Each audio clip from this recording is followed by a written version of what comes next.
Chodam Panchayat Sarpanch, that's an island, I know that area, asked for a bridge. But when I visited Diwar, adjacent island, Sarpanch given me, what he gave me is that not to construct a bridge here and our present system should be strengthened. So for non-construction of a bridge, the Diwar Panchayat President and others requested, and in Chodam Panchayat, of course it's an island area, bridge, for demand for a bridge is placed before me. Let us discuss all these things. I don't know what exactly. I am only having my 70 months experience in this place. And I asked one Diwar Panchayat people, why you are not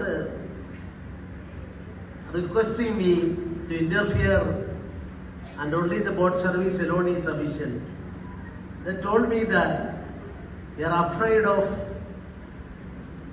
mainland people coming to our beautiful island and making all sorts of nuisance, and our cordial relationship, our life, our happiness will go.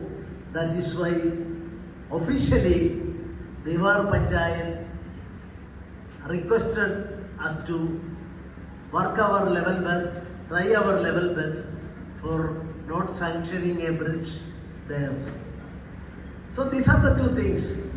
In our democratic India also this is the problem. Complaints, of course being the head of the state, we will look into it and we will, I think we will be able to hand it over to the concerned ministers or head of the departments or concerned officials, and in case central government's attention is required, we will forward it to them. There is a setup in our Rajbhavan. You know, elected government is there and a nominated governor is on the top, and we will have to accept the wish and will of the people. And that is why we will try our level best to seek attention of our MLAs, our ministers, and of course other executive officers, etc., for the purpose of redressing event events. Subscribe Prudent social media channel and press bell icon for latest notifications.